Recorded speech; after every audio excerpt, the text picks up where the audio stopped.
Good morning, good afternoon, and good evening, wherever you are and whoever you are. Thanks for watching my uh, videos once again. For those who have come back, welcome back. Those who are new, hello, hi. Okay, today is the how should I say today? What day is it? Today is 15th of February 2025. Almost, I could say, a month. A little side story before we get into all this. Just a record my personal diary of my current situation. Yeah, I could say that the only big news I have is that, well, today we can mark as almost a month president of the United States, which is much more far right, more radical, more nationalistic, patriotic president, I would say, in such a kind mind. I would just open up, have already declared war on the world's order, uh, criticizing NATO partners for not contributing its economic. In somewhat, I would say, some of the weak uh, countries in the NATO have to contribute 5%. It's actually a lot of money. What has been proposed to at least the United States demands at all states or partners in the NATO to contribute a military budget of 5%.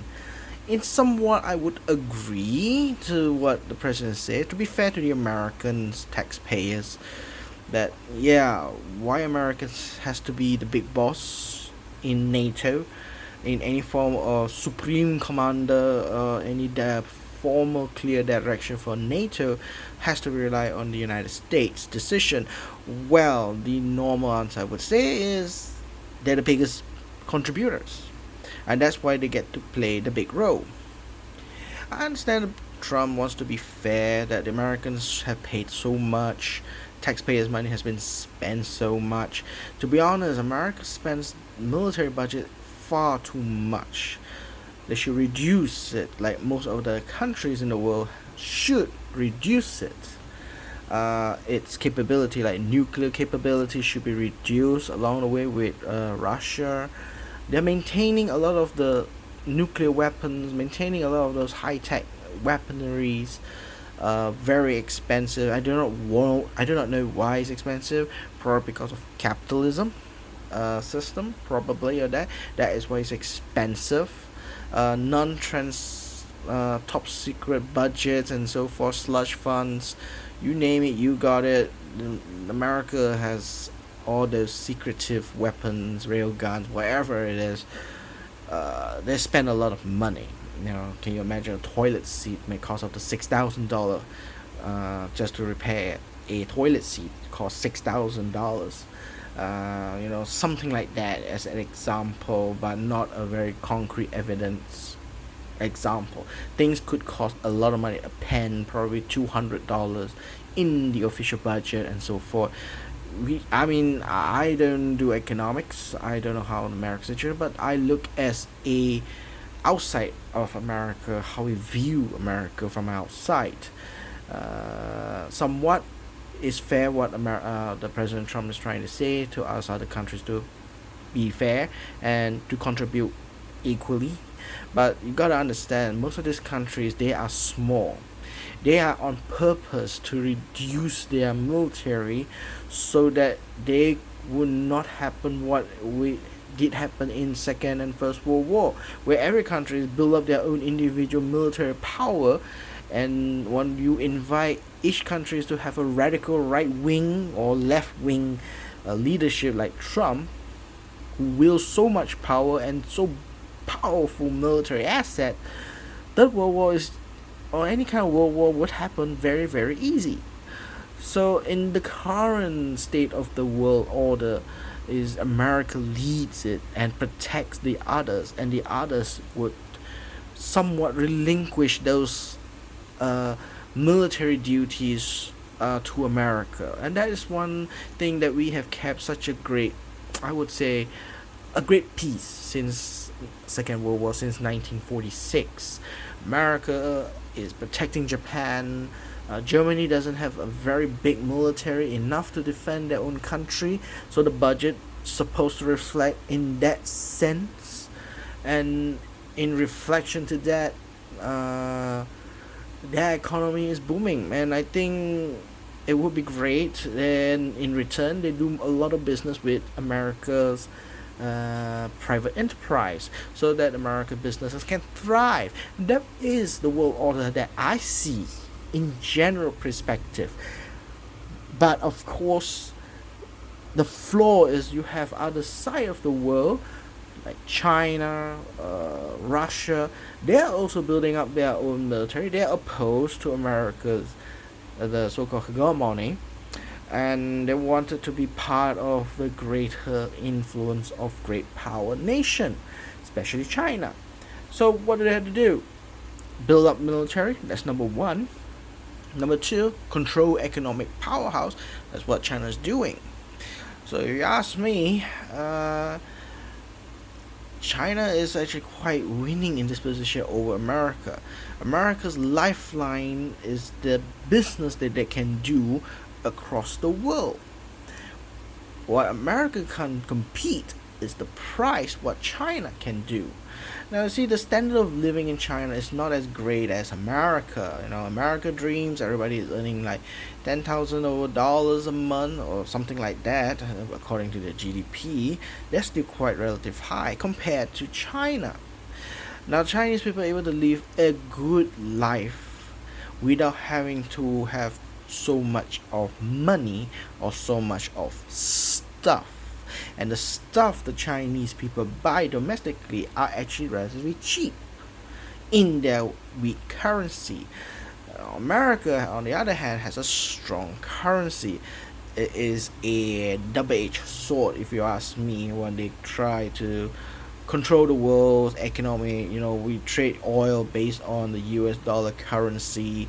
A lot of it we base on US dollar, and we treat US dollar as a safe deposit currency because of its weight of security on it. So America is actually kind of in a crossroad. In the economic sense, devaluing the US dollar would actually make their export much better, which means they can actually build factories in the United States and export their products, their stuff to other countries so that they can buy US products cheaply. That is the same concept what China is doing.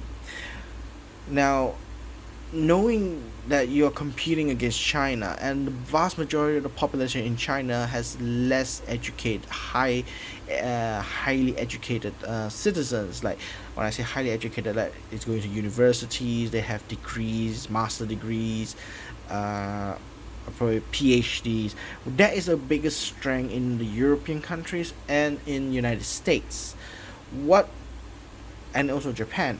What is the biggest strengths I would see in the old world power or world order countries? They should be focusing on education, R&D, research and development, creating high-tech industries, because their country has a higher rate of people who are in PhD levels, master degrees level, technical levels compared to China. Now, China has no choice because they don't have enough those kind of people to do high-tech industries. They're just actually warming up and starting up.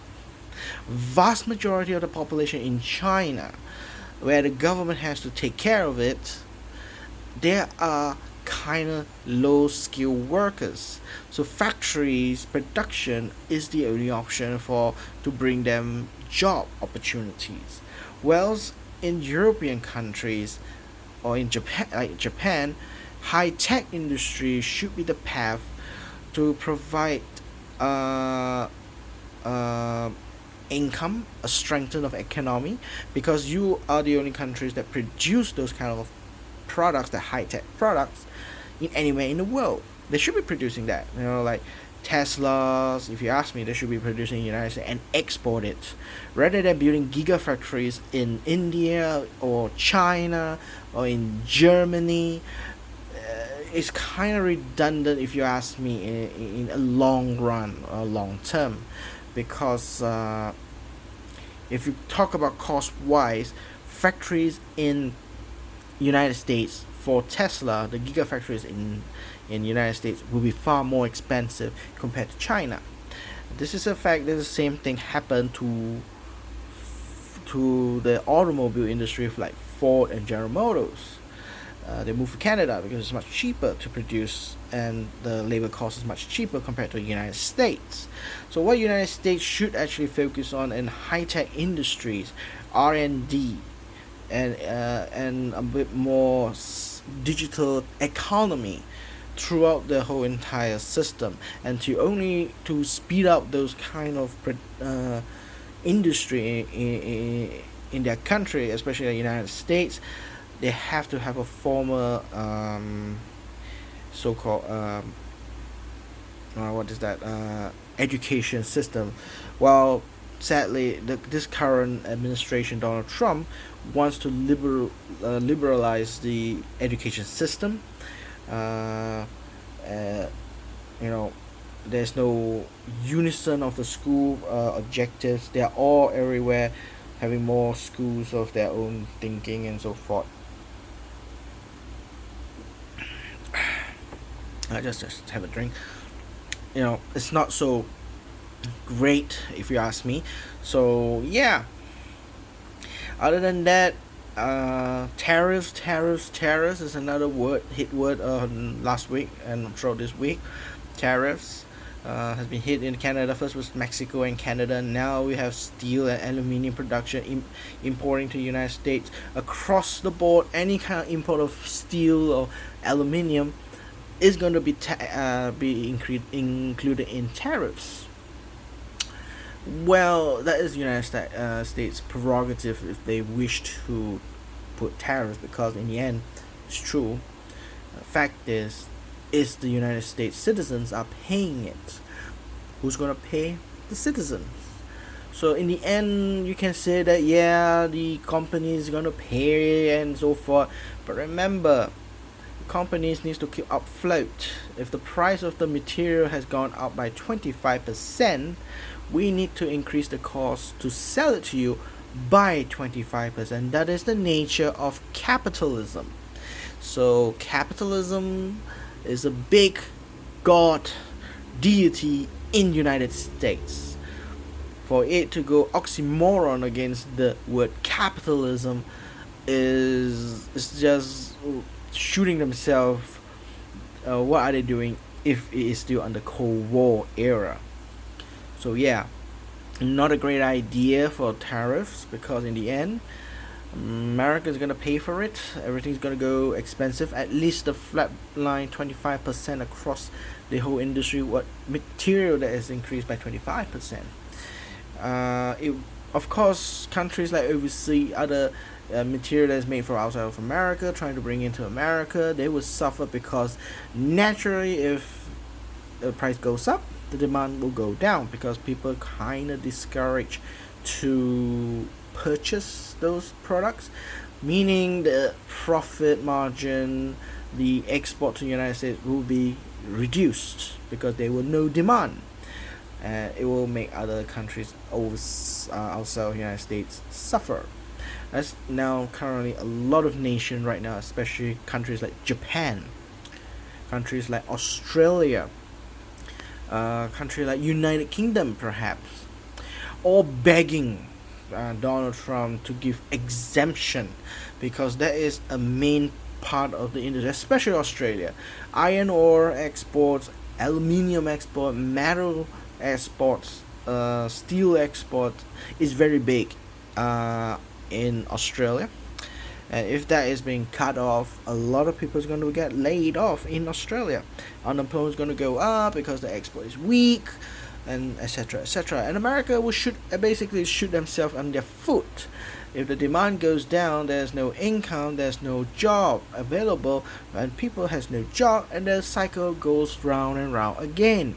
Unemployment is high, there's no job available, everything is too expensive. Uh, you know, it's the capitalist cycle of life. Sometimes you need to think a little bit of socialism wouldn't hurt. And a lot of third world countries that is faultily, partially democracy has spliced or a dash of socialist in the economic system, not to oppress the people or oppress the opportunity to raise up the ladder of in the capitalist ladder, but to give a safety net so that the people don't go down to the pit. So I'm looking at this foreseeable future that America is opening up the pit wider and deeper, and more people are going down. And a lot of the overseas countries like Canada are now targeting strategically on their economy against America. Even China. They are now targeting states' main exports in a Republican voter centric areas. Maybe I'm going to start importing corn, so stop importing soybeans. No, those are farmers who voted and strongly supported Republican candidates. They are going to suffer a lot. You know, it's not the people from the Democratic city state like New York Cities, Philadelphia, San Francisco, Los Angeles, major cities which are much more business or consultative economy, more digital economy. They are not going to suffer much because a lot of the countries outside are targeting Republican voters area, and most of them their job is agriculture. Strong mineral resources gatherers like oil drilling, mining, steel works, and so forth. Most of these are all Republican supporters. They will be get hurt more. Canadian are doing that against red states, as they call it, and probably China will also be doing the same. They're not going to hurt the blue states. They try to minimize it to hurt the blue states, but they try to maximize the damage on the red states. That is being discussed across economists and across the world. It is not my rant. It is something that is on the news floating around. That is the possibility. That is what they are doing outside of United States to retaliate against Trump's aggressive attack on the economic of the world. Okay, I already rambled some few things about this week for almost 20 minutes. Now let's get into the banknotes. Pretty much not much. Pretty much is not much of items that I've got. Now this is I got it from the auction. As again, I bought it in auction. The only time that I can get now for some unique items. I won't say it's rare, but it's difficult to find here. But it's not rare items. Quite uncommon, I would say. Uncommon or something lower rare range of notes, but not extremely rare kind of notes. So this type of notes, like I need it is for my collection. Again, as I said, to that 2025, my concentration of my collection will be China, especially during Republic era, not People's Republic, but Republic era of China during Kuomintang's rule or Kuomintang. And second is to continue my Japanese collection, and then running third is the United States notes. Now, probably United States, kind of bad idea to collect because they're going up in price quite radically fast. But I'll try my best to find any collection. It's getting lesser and less accessible, I would say, in collecting United States dollars. So yeah, That's pretty much I would say at that point. So yeah, let's get into the first note. Will be the Japanese one. This is an 1,000 yen during Showa era. It was printed, I would say, in the, after the Second World War. They printed 1,000 yen. The very first 1,000 yen series. This is a B series banknote. The A series banknote doesn't have 1,000 yen after the Second World War. So this is the first after Second World War they printed 1,000 yen. At that point, inflation started to rise up in 1960s to the 70s. So this print has been running about a decade in Japan at that time, at that period. Now, what is so unique about this note is that its serial number is the in the catalog book, in the Japanese catalog book, there are two versions: a single prefix and a double prefix. Now, a single prefix, what it means is the first letter of the front is just only one letter, from A to Z, I believe, until Z, if I'm not mistaken. But this one is a K. The back one is irrelevant. The back one will always be normal for any variation, which is only one alphabet. But the most important is the front. The second variation is this double, starting with AA to ZZ of the banknote. I believe so. I didn't have any time to do research. What is the the highest alphabet print for this series B? So compare this two prefix and the single prefix. The single prefix is more harder to find. Obviously, based on the ratio quantity print, the single prefix has less. So it drives the collection much harder to find, and naturally the price goes much higher than the double prefix. And my problem is it is very difficult to find a single prefix. Most of my Japanese collection, the modern ones and so forth, I've already got them all quite, if I'm focusing on looking for it, they're quite easily be found, those notes. But when it comes to a single prefix, yeah, it is really, really difficult. The mode design for this is quite simple at that time. I think it was quite a rush work for this banknote. But yeah, it looks very simple. The color, of course, this has been wear off quite easily. It become quite yellowish here. If it's uncirculated, probably it's a very bright light brown color, dark tone of greens, and light green here in the center. The contrast of the green will be nicer, and the portrait will be in tonality of black, grayish kind of color. So it will be much more brilliant color. And the back, you might notice this area will be dark, a bit more blue if it's in the uncirculated condition, and it will be blue actually here. This is already stained quite badly. It will be probably green, bluish background here. Security wise at that time, this one not so great. It can be counterfeit, I would say. But the difficult thing about counterfeiting Japanese notes is their design is quite complex. A lot of floral design, so it's very hard to imitate those details.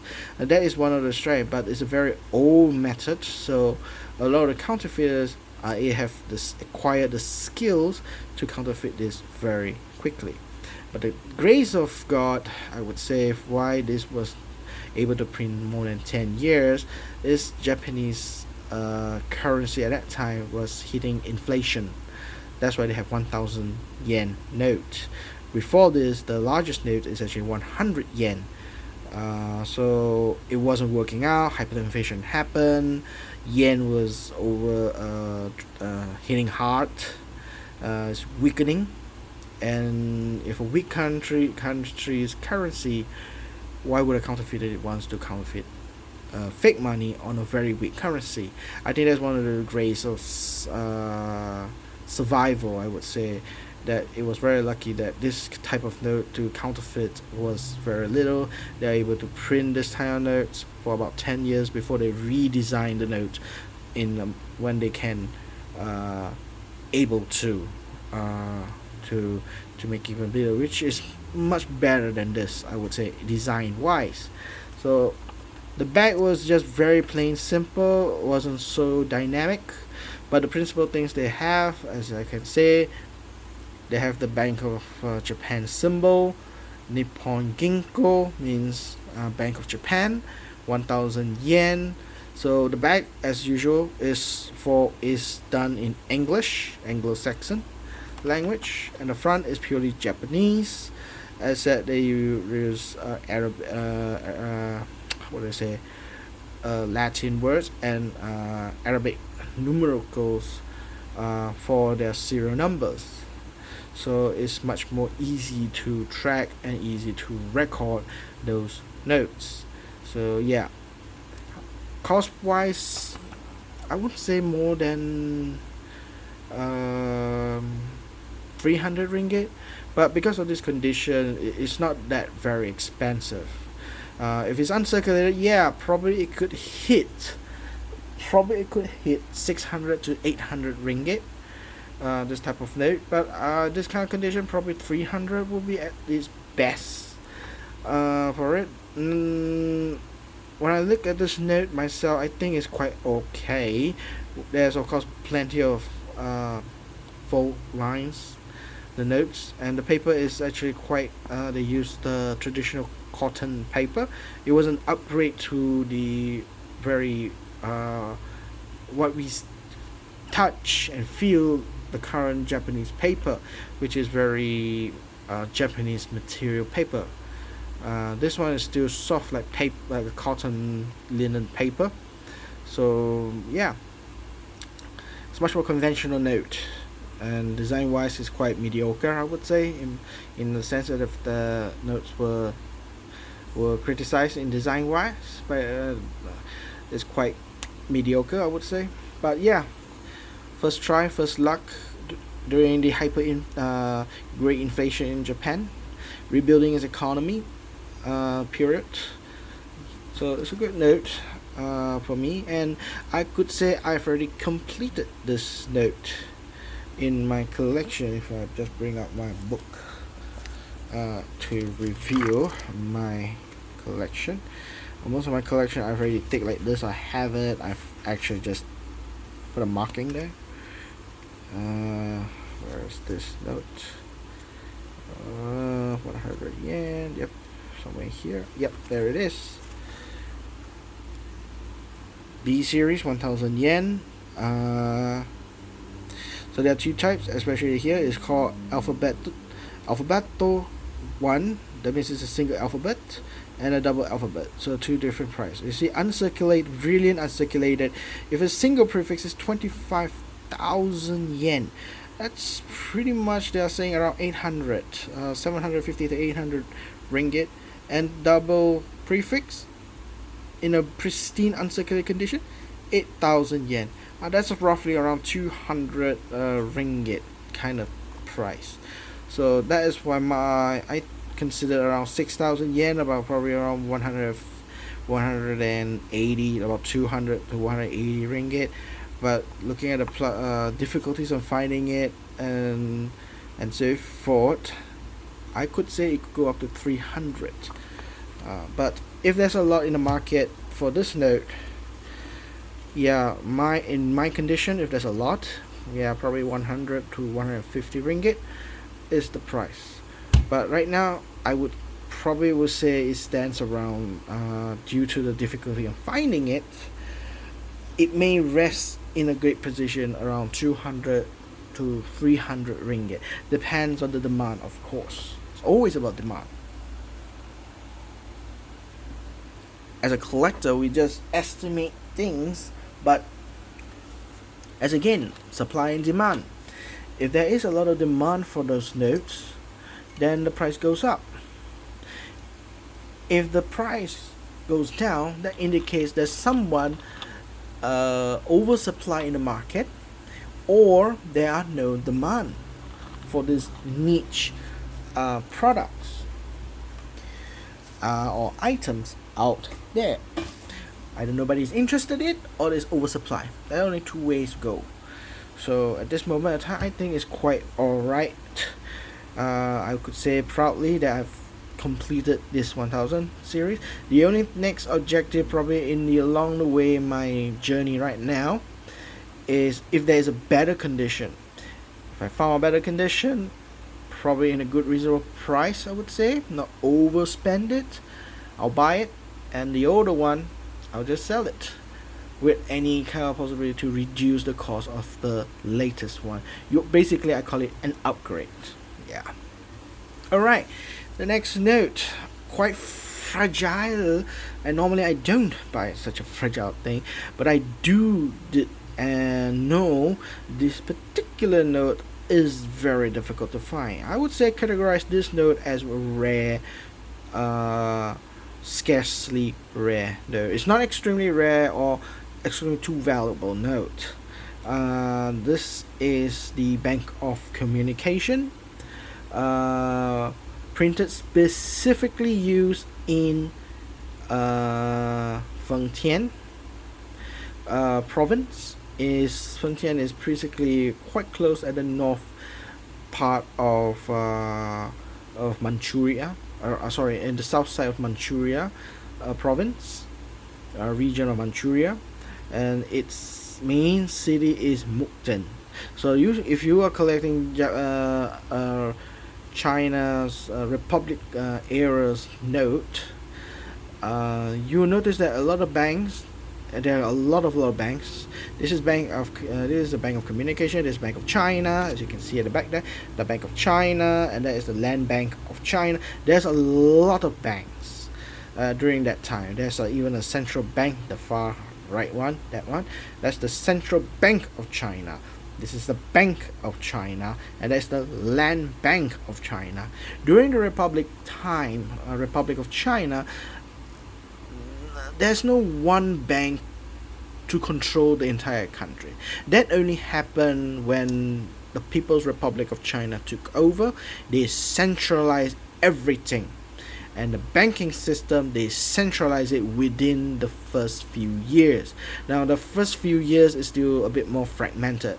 That's why some of the Bank of China, People's Bank of China, during the People's Republic, the first series and the second series are very valuable. And you'll notice that one denomination has a couple of design, because different allocation, different regions are being printed. They are still, because while they try to consolidate everything into centralized, it needs to take time, probably 2, 3, 4 years period, at least 5 years period, to firm up everything into centralized in Beijing. Since the Republic era time, everything was decentralized. Banks were printing their own money in their own provinces. So they created a soft transition during the People's Republic era, the first 5 years. So you notice that there are banks like in Xinjiang, they printed in Xinjiang, they printed in the mainland China in the north and the south and so forth. You see a lot of variety notes, and they're very expensive. The most expensive one is the least produced because of the population is very little, which is places like Inner Mongolia and Xinjiang. So you notice that they will print out, they will write a little bit more, suddenly a Chinese note, they have Arabic words at the back. That is Xinjiang. And then if you find some of the notes at the back, is all reverse. It's written in Mongolian scripts. That is from Inner Mongolia regions. Those two areas has the least population, and they have the least number of banknotes printed out, and they're worth a lot of money. They are very rare. One of the uber rich collectors is their quest to collect them. To get them and collect them is very difficult, because even the sellers who are willing to sell those notes are very little, and it's very expensive at the moment. Minimum definitely you'll go more than 6 figures, $100,000, peanuts for those notes. They are all at the upper tier notes, upper tier rare, the uber rares. So those fetch a lot of price, and it has a lot of words on it, and of course a lot of counterfeits. a lot of collectors don't dare or touch to buy raw notes for those kind of notes. Raw means not graded. These are called graded. This is what we call raw notes, ungraded notes. So raw equals to ungraded notes.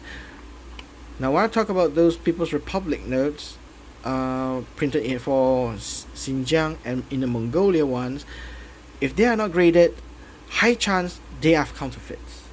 There are more counterfeits out there than the genuine, and a lot of people try to scam by printing a lot of counterfeits.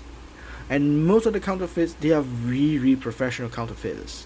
They print really, really close to those so-called secret, hidden items. Because those days, the first and second series, a lot of those notes are printed with secret messages. Secret to, it's a kind of way of identifying the note is genuine. Yeah, there are hidden words, hidden Chinese characters within the images of the note and so forth. So they do that. They can counterfeit that actually now, and the pattern of the paint, the ink, they can actually counterfeit. But most of them, when you look at the quality of the paper under a instrument, then you can find that those papers are not genuine quite easily, because if they use cheap papers at this kind of time, most majority of them are used heavily acidic papers, so they will actually flush with colors, in another sense bleached. The paper is being bleached. That's one of the methods to create and print out papers, to manufacture papers. One of it is to use bleach. The old days in the first and second series, they don't bleach their papers. Those papers were not bleached. The technology is too expensive at that time to do mass production of those kind of papers, so they use a paper that is not bleached. It gives a way to make the notes, as we can foresee today, as genuine, because unbleached papers are more expensive to produce today compared to the old days. It's been turned around. So a lot of counterfeiters use bleached paper, and they try to age the paper to look like it's been existed very, very long time, more than 60 years. It's pretty obvious that the paper is very sharp, very firm, and inside you see spotted colors and wears. Well, normally you see wears are mostly become like this, very monotonously grayish, brownish color, and the edges normally, because of wear and tear, will actually have unsharpened corners, unsharpened on the borderline of the note. As you can see on this one, it's been aged pretty well, so these notes are quite genuine. Right? You can see the tear in the middle. This type of tears mostly is they tear naturally by users, and they try to make it when the collector collected it, they keep it nicely, it will create something like this. Very hard to counterfeit this kind of this, because it takes delicate hands, delicate time to produce this kind of wear and tear look. It takes patience. Counterfeiters do not have that patience to do this. It takes months, years to try to produce such thing. Natural wear and tear. A artificial wear and tear is pretty much obvious. You can feel it, you know it, and it's very dangerous to buy those notes that are are in a raw state. For those kind of notes, but like notes like other than that is not in the spotlight, like this, it's not in the spotlight. Raw notes are quite opportunity to find and collect. So this one is actually $10, printed specifically for province of Fengtian by the Bank of Communication. Now, Bank of Communication is across China, so they have Shanghai branch, Beijing, Tianjin, Kaohsiung, Mukden, and this is where it is for, and many other, Chongqing, and etc. They are Canton, they were across. It's a major bank, I would say, a proper major bank, for during the Republic era. Of course, most of their tie of their asset is on infrastructures and telecommunication. Today, the bank still exists. Of course, they don't have the license to print their own notes after People's Republic of China took over when they centralized every printing into bank onto the People's Bank of China. The Bank of Communication still exists in mainland China till today, but they are actually commercial bank where they deal things where their business are more towards commercial lending, loans, and etc. etc. etc. So yeah, now this note is, I would say, is pretty darn rare. It costs, even in this condition, its price is quite ridiculously huge, if I'm not mistaken. Uh, this is considered as very good condition. They're selling it probably around 550 US dollar at the moment. I've got it around probably around 250 $250, half the price for it during the auction. Is again, I bought it in auction, so it was fair and square at that time. Nobody else was bidding higher. If anyone is looking for this note, people like me and the collectors might know what is the best price to be at, which is should be around 450 to 500. This is around the ballpark for its condition, 500 to 550 US dollar. But if you can get the upper one, like very fine condition, I'd say this is kind of like fine and very good fine and very good position between there. But if you go to very fine, this jumps from $500 to nearly, if I'm not mistaken, around 2,000. I think it's $2,000. It goes up to 2,500 US dollar, and then it goes on to extremely fine. It goes to 7,000 to 8,000 US dollars. So this note is quite indicatively very, very rare. But what's the reason the price jumps so high? Normally, the reason is, again, quantity. Those upper echelons like extremely fine or beyond, for this type of note, is very, very hard to find. That's why the price is judged is very high. Most of this note today you can find is in this condition. So the quantity for this note in such condition, like very good, fine, is a lot out there. If you go to very fine, if you're lucky, if you get a very fine note, then you bump up to $2,500 is another lucky ballpark. So from 500 to 2,000 and 2,000 to 8,000 is nearly like not double. I think it's 4 times this value. Each time it jump, it goes 4 times up. But again, it depends supply and demand, because currently I got it for around half of the value based on the auction last year. I bought this quite long ago in the auction. It's about last year, and I only got it about 2 days ago. The note, yesterday I got this note. So yeah, pretty much was a very long delayed services, I would say. According to the auction house, the country has actually updated a new law that any export of antiquities needs to go through to their Department of Antiquities and so forth to get the permit to export out from their countries. So if those are none related to that country's heritage, then the license to export it out is relatively safe and free. I understand, they're trying to protect their heritage for being exported.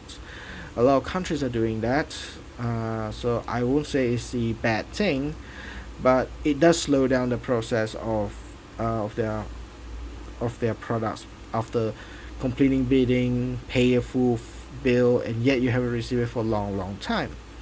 The back view of this note, again, is in English. The design wise, I think uniquely is beautiful. If the color was bright, if it's uncirculated, I think it's very beautiful. The patterns for it, the gouache patterns, are very intricate and very beautiful, very well done, I would say, for its time.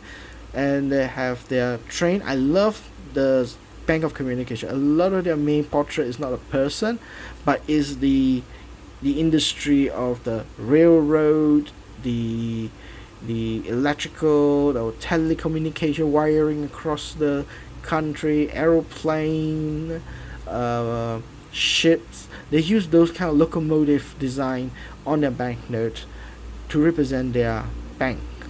Yeah, there are a few variations of this notes. Some might see this note some other places. Now, what that indicates that could be as a genuine, and it should have, is the seal must have. The cashier or the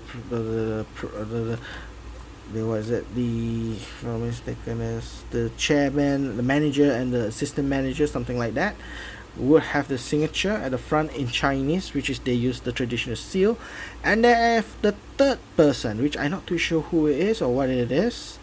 They must have a third one. Either the earlier days they put it next to this one here, but later subsequent the bigger number and with the alphabet they put it on the top here, and then before that they put it on the top here. They actually put it lower side here. My one is much more lower side, right deep overhead of the gouache patterns here, right next to here. Earlier notes, as I've got some information, is that from so-called unreliable source, I would say, still under research for me. I'm just go as a flow as I could, but anyone can comment to me if they got a fact, much more clearer answer to, I will always say sharing knowledge is very caring. Because these notes are much more earlier print out, so there's no alphabet here, no character alphabet here. They always stem at the lower point. The later times, as they have the bigger printing and number, they actually stem right here or below right here. So there are 1, 2, 3 types of variation of this note. But officially, of course, the catalog categorize it as one type. The older catalog books from Pick this say this note is only one. The latest one, they actually say there are 2 types. They found 2 types, and the other type is much more rarer, more difficult to find, because they say that the other one is actually Feng Tian with a laid additional character of a secondary branch of other province or other cities being labeled here. I forgot what it is labeled. I think Tsingtao or something like that. So original is Feng Tian. They overprint onto they overlaid another print word here with another town or another city in this for the note to be functioned on that city to be recognized. That one they say is much more rarer and so forth. I have not seen it. Of that audience, I have not seen that note, but as an example, but yeah, I heard about it. So the bank, as usual, is in English. As you can see, Bank of China, Bank of Communication. Here is written as probably you can see it. Is this note is exchangeable for Shanghai tills? This is written here. Then it shows the bank headquarter, and at the bottom here is written as uniquely for this series is at the local current rate of Mukden, $10, Feng Tian Province, printed and issued on the 1st of January 1923. Who is the printer? The American Banknote Company. And I like it. It's very beautiful, where they have the pattern like this, and then they literally written the word Feng Tian or a province name onto the note. I find that notes, if they have this officially printed for and designated for the province or a city, they are actually much more expensive, obviously, because they only use in that area, so it's focused. There are quite focused area being used on this note, so the price goes up. And I always say it's much more beautiful. They are intricate compared to notes that have no CDs, blank kind of note. Then yeah, it's not kind of attractive of its asset value, I would say, from the print, not overprint. From the print of like this Frontier probably these are not overprint. This is print exactly it was designed for this note to be. So I think it's very beautiful. Knowing the price again, it could be around 550, 500 to 550 US dollar. This note, it's quite valuable, and I really really love it. Among all my Bank of Communication notes that I've kept, this probably be one of the expensive ones in my collection. I have my objectives during my New Year resolution for the Republic of China collection. I'm planning and trying to collect as my focus point is the Bank of China. Central Bank of China, Bank of China, and then the Bank of Communication as my tier search or priorities. So yeah, why I put this one as the third one least important search is the reason is a lot of the notes for Bank of Communications are quite difficult to find. And we found that they are very expensive when they sell it. This note sells quite expensive in eBay and so forth. So it's always overvalued from the catalog book.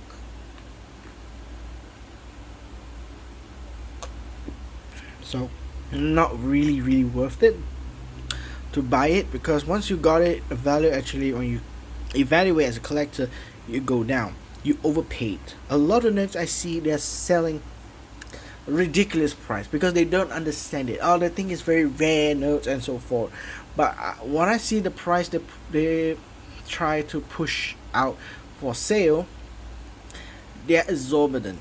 Look, like I found one of the custom gold unit for Central Bank of China in the book, uncirculated. It's around 25 to 30 US dollar if I'm not mistaken. Guess how much the man is trying to sell to the in the internet? It's trying to sell it around like what? $800? $600 if I'm not mistaken. $800 that is just really expensive. Even I myself wouldn't dare to try to sell it. I wouldn't dare to sell it like that kind of price, exorbitant price, to a collector. If you want to scam someone, probably you do it, you know. But as a collector myself, I don't touch it because there's no point in telling the person that you're selling a very expensive because you don't understand the value of it. Actually, the market value is selling like this. Yeah, he'll say, yeah, if you can, you go and find it and go and buy from them. See, they sell you at a better price. Fair enough. It is a world that in the capitalist world, supply and demand. If you are willing to supply and you're willing to sell, then the price may go down. If you are trying to sell it and you really want to let go, then the price should go down. But I know this person is not willing to let go. I understand his strategy. The strategy is I really want to keep that note as my collection. I don't really want money so much, but I think it's time to let go those notes. Yeah, if you think like that, a lot of people are trying to sell at that exorbitant price level, and take it or leave it. The concept is take it or leave it. There's no negotiation. If you want it, pay the price that I asked for. If you don't like it, move along. So you see this kind of people across the in eBay, in Southeast Asia we have carousels and so forth. I like to do carousels actually based on my note. Carousels, a lot of it gives the option that you can meet the person and give cash on delivery. It's the safest way to buy notes, because before you do a complete transaction, you meet the person with the banknote. You can examine the banknote whether it is real or fake. If you do delivery, and if there is an option just to do delivery only, I avoid them, because they're trying to scam you. They'll ask you to pay first, and then they will deliver it. Once you receive the package, the note probably is fake. When you examine the note, it's fake, and then you try to ask for a refund. They say that according to the policy that I put out during your transaction, which you agree, there is no refund. You buy it, no refund. So there is the advantage to protect the scammers legitimately in online. So having the option of cash on delivery, or meeting up the person and trying to buy it from him in some much more public location a bit, so that you are more safe. You can examine, the most important, you can examine the product, the items, the note, so that you don't get scammed on it. I've done that in some cases in Carousell. I've done it, and it was a good transaction of the purchase that I got. So yeah, I'm pretty much very happy that I'm able to do some transaction on the notes in such manners. So it's a good way. So if you're in Southeast Asia, you can do Carousell, you can buy it and so forth. Try not to get scammed. I was one time during Chinese New Year, almost got scammed, but luckily, thank God and mercy, I would say, my transaction was rejected and cancelled. So the scammer didn't get my money, and who knows if he actual genuine person that actually mail it to me, that'd be great. But if he scammed me, didn't mail it to me, then he didn't get my money. So pretty much is a neutral stand. My money is still with me. He didn't get my money. The transaction was rejected. I wouldn't say cancelled. It was rejected, and I haven't received any information from him, and he blocked me from the messenger. So these are the scammers you will find, that they actually block you once they ask you to send them the receipt that you prove that you have transferred the money completely. Then they just blocked you. You can never see them again. Wherever you find him, you will never see him again. I was nearly there, but thank lucky, it was very lucky that the transaction was failed and the money didn't push out, and it's returned into my bank account. So tough luck for him, and I wish him good luck to scam other people. So if you are buying online, as I would say to myself in the future and to all who's watching, make sure be careful when you buy your online. Try to take an option to meet the person where you are comfortable with, to meet him. Make sure the area is not dodgy or somewhere they can con you on the spot or rob you. Especially be careful. Try to find a place where it's hugely open public if you need more secure, but yet not too open, because you don't want people to see what you are dealing with there, which is a lot of money. If you're buying something rare and you're paying the person a lot of money, you don't want to flash your money out to the public too big. So somewhere not too crowded, somewhere it's not too secluded, in the sense I would say. Probably a cafe is a good point of doing business on such manners. So yeah. So that is all for today. There's only 2 notes that I got. I'm actually still waiting for my previous auctions that I've done in December, January, before Chinese New Year's auction. They have few purchases. I'm anticipating quite a number of notes from 2 sessions of the banknotes that I've won. I've bid and won. Again, the problem is the auction is encountering custom issues. So they have to clear those items, and it takes time to clear those items from the Department of Antiquities. So yeah, I will be patient on that. Once I got it, bam, I'll try to do one video, small short clips, and do a video just to record when I got it and what is the condition that I received. So again, thank you very much for your views. I hope to see you again really soon. Anything new notes, I will try and work it out and post it up. And if you like to follow, like this video, my content, do give me a like. And if you wish to get a further update, do subscribe. Again, thank you very much and see you soon. Good day and goodbye.